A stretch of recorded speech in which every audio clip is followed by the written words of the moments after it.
నమస్తే, welcome to Shri media. నేను మీ విష్ణుప్రియ. మన ఓటు మన బాధ్యత అనే కార్యక్రమాన్ని చేపట్టిన విషయం మన ప్రేక్షకులందరికీ తెలిసిందే. ఓటు యొక్క ప్రాధాన్యత తెలియజేసి ఓటింగ్ శాతం పెంచడమే ప్రధాన లక్ష్యంగా ఈ కార్యక్రమాన్ని ప్రారంభించాం. ఇప్పటికీ కూడా చాలా ప్రదేశాల్లో ఓటింగ్ శాతం చాలా తక్కువగానే ఉంటుంది.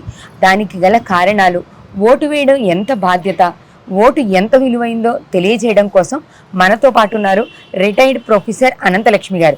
మేడం గారితో మాట్లాడి ఓటు యొక్క ప్రాధాన్యత గురించి తెలుసుకుందాం. నమస్తే మేడం. నమస్తే తల్లి. మనకి తెలిసిన విషయమే కదా మేడం, మే 13వ తారీఖు మనకి ఎంపీ ఎలక్షన్స్ ఉన్నాయి. అలాగే కొన్ని రాష్ట్రాల్లో 2 ఎలక్షన్స్ కూడా ఉన్నాయి, అసెంబ్లీ అండ్ ఎంపీ ఎలక్షన్స్. కానీ ఓటింగ్ శాతం అనేది ఎప్పుడూ కూడా మనం ఊహించినంత రీతిలో పెరగట్లేదు. 55 దాటితే అది గొప్ప విషయంగా మనం చెప్పుకుంటున్నాం. ఎందుకు ఈ పరిస్థితి ఉంది? 90% వరకు ఉంటే 100కి 100 వచ్చినట్టు లెక్కమ్మా. అనేక కారణాలు ఉంటాయి మిగిలిన 10% లేకపోవడానికి.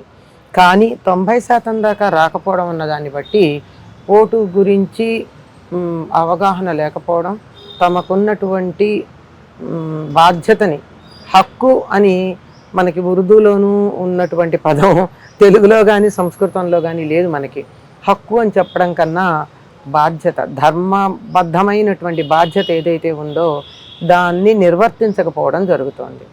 ఎందుకు అంటే అసలు జీవితంలోనే యువతరం, ముఖ్యంగా ఓట్లు వేయనటువంటి వాళ్ళు ఎక్కువ యువతరంలోనే కనపడుతున్నారు. మనం గమనించినట్టయితే 90-80 ఏళ్ల వాళ్ళు కూడా ఓట్లు వేస్తూ, అందులో ముఖ్యంగా పల్లెటూళ్ళల్లో బాగా వేస్తారు. అవును మేడం. వాళ్ళకి చాలా బాధ్యతగా ఉంటుంది. మనం చదువుకున్నటువంటి వాళ్ళు ఎవరైతే ఉన్నారో వాళ్ళకి మన చదువుల్లో బాధ్యతలు నేర్పలేదు. మనం దేశభక్తిని తెలియజెప్పాల, మార్కులు తెచ్చుకోవటం, పాస్ అవ్వడం అనే విషయం మీద దృష్టి కేంద్రీకరించినట్టు ఇటు తల్లిదండ్రులు కానీ అటు విద్యా విధానం కానీ వాళ్ళకి వాళ్ళ బాధ్యతల గురించి, దేశభక్తి మొదలైనటువంటి అంశాల గురించి, రాజ్యాంగ నిర్వహణలో వారి యొక్క పాత్ర ఏదైతే ఉందో దాని గురించి మనం సరిగ్గా తెలియచెప్పకపోవడం కారణమేమో అనిపిస్తూ ఉంటుంది. అందుకని తల్లిదండ్రులు పాఠ్య ప్రణాళిక చేయవలసినటువంటి బాధ్యత మీ వంటి వారు, నా వంటి వారు చేయడం మాత్రమే మిగిలి ఉంది. కనుక మనం మన వంతు బాధ్యత నిర్వర్తిస్తూ వీలైనంత మందికి ఓటు హక్కుని వినియోగించుకోమని చెప్తాం. నిజానికి ఓటు హక్కు అనే పదం వాడుతున్నాం, కానీ నిజానికి ఓటు వేయడం మన బాధ్యత. ఎవరైతే ఓటు వేయలేదో వారు ప్రభుత్వాన్ని ప్రశ్నించే అధికారం లేదు, వాళ్ళకి కోల్పోతారు. కోల్పోయినట్టే. సరిగ్గా ఏదైనా ఒక ఉద్యమం చేసి కానీ, ఏదైనా ప్రభుత్వానికి ఒక అర్జీ పెట్టుకుని మాకు ఇది ఇవ్వట్లేదు, ప్రభుత్వం నుంచి మాకు ఈ నష్టం వచ్చింది అని అడిగినప్పుడు నువ్వు ఓటు వేసావా అని అడగాలి. ఓటు వేసాడా లేదా అని తెలిసేటటువంటి ఒక వ్యవస్థను మనం ఏర్పాటు చేసుకోవాలి. అసలు ముందు ఈ వ్యక్తి మనల్ని ప్రశ్నించడానికి ముందు ఓటు వేసాడా, ఓటు వేస్తేనే ప్రభుత్వాన్ని ప్రశ్నించే అధికారం ఉంది. ఓటు వేయకపోవడం వల్ల లేదు.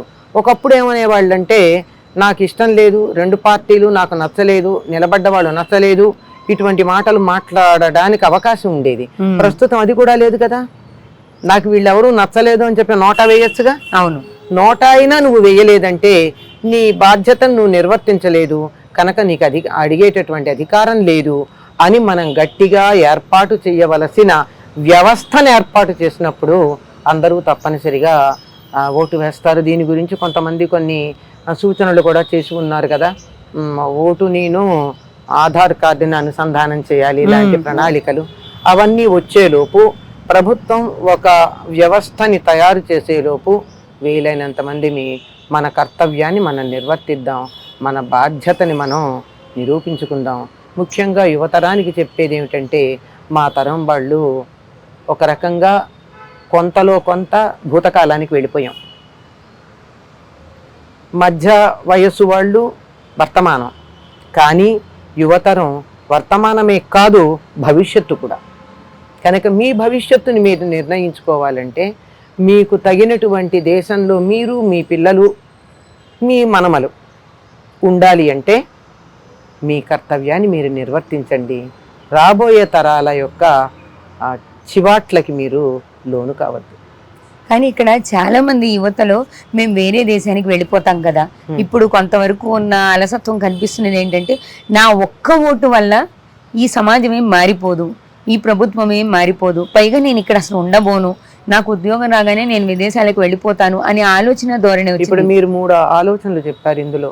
నా ఒక్క ఓటు వల్ల ఏమవుతుంది అంటే మనకు కొన్ని చరిత్రలే ఉన్నాయి. ఒక్క ఓటుతో ప్రభుత్వాలు ఏర్పాటు చేయకపోవడం, ఓడిపోవడం, తాను వేసి తన డ్రైవర్ని మిగిలిన వాళ్ళని తీసుకురావడానికి పంపించినందువల్ల డ్రైవర్ ఓటు వేయక ఆ ఒక్క ఓటుతోనూ ఓడిపోయినటువంటి వాళ్ళ సంగతి మనకి తెలుసు. అవును, ఉన్నాయి నిదర్శనాలు.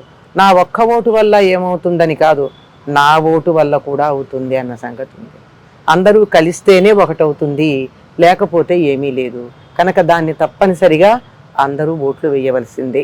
తర్వాత రెండో అంశం చెప్పారు, నేను విదేశాలకు వెళ్ళిపోతాను కదా, నా ఓటు ఎందుకు అని. నీ తల్లిదండ్రులు లేరా ఇక్కడ? అదా ఎలా మర్చిపోతున్నారు? అయినా నువ్వు విదేశాలకు వెళ్ళడానికి కావలసిన చదువుకోవడానికి మాలాంటి వాళ్ళమంతా కట్టినటువంటి పన్నుల కారణం కాదా? నువ్వు విదేశానికి వెళ్ళడానికి నా వంతు ఎంత అన్నది నేను చెప్పలేను, కానీ మొత్తం మీద లెక్కలు కట్టి నా యోగదానం కూడా ఉంది. నే కట్టిన పన్నుని ప్రభుత్వం నీ చదువుకి వినియోగించింది గనక విదేశాలకు వెళ్ళే ప్రతి వాళ్ళు గుర్తుంచుకోవాల్సింది, they are responsible to the tax payers. Yes, exactly madam. ఏదైనా సరే, ఏదైనా ప్రభుత్వం నుంచి చదువు కానీ మరొకటి కానీ ఏదైనా ఉచితంగా కానీ లేక కన్సెషన్లో కానీ సౌకర్యం పొందారు అంటే మీరు తప్పనిసరిగా ఒక ట్యాక్స్ పేయర్కి పన్ను కట్టినటువంటి వాళ్ళకి రుణపడి ఉన్నారు. అందువల్ల ఆ రుణం తీర్చుకునేటటువంటి ఒకానొక మార్గం ఏమిటయ్యా అంటే ఓటు వేయడం. నేను కట్టిన ట్యాక్సు ఎంతో లెక్క అవసరం లేదు, కనీసం ఒక్క పైసా అన్నా నువ్వు చదువుకోవడానికి నేను ఇచ్చిన ట్యాక్స్లో వంతు ఉంది కదా, అలాంటి నా డబ్బుతో చదువుకుని నువ్వు ఎట్లా నాకు కావలసిన ప్రభుత్వాన్ని నిర్ణయించటంలో నీకు ఒక అధికారం ఇస్తే వినియోగించకుండా పారిపోతున్నావు? ఎంత దేశద్రోహం! ఎంత దేశంలో ఉన్న ప్రజలందరికీ ఎంత ద్రోహం చేస్తున్నావు అని ఆలోచించాలి. కనుక ఓటు వేయకపోవడం అన్నది దేశద్రోహంగా, తోటి సమాజం పట్ల ద్రోహంగా భావించవలసినటువంటి అవసరం ఉంది. అయితే ఖచ్చితమైనటువంటి బాధ్యతగా మనం ఓటు అయితే వేసి తీరాలమ్మా, అందులో సందేహం లేదు. ఎక్కడో మీరు చెప్పినట్టు ఒక 1% 2% ఉందమ్మా.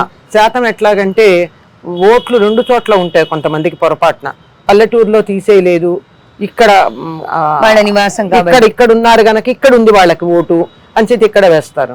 అక్కడికి వెళ్ళే అవకాశం లేకపోవచ్చు, అనారోగ్యం కావచ్చు, మరేదో కారణం కావచ్చు. ఇట్లాంటి కారణాలన్నీ చాలా పెద్ద పట్టికుంది. ఇలాంటి కారణాల వల్ల ఒక 10% వరకు 15% వరకు ఓట్లు పడకపోవడం జరుగుతుంది. అది వ్యవస్థలోనూ సమాజంలోనూ వ్యక్తిగతమైనటువంటి సమస్యలు వీటన్నిటి కారణంగా జరుగుతుంది. కానీ 85% వరకు వేసినప్పుడు మాత్రమే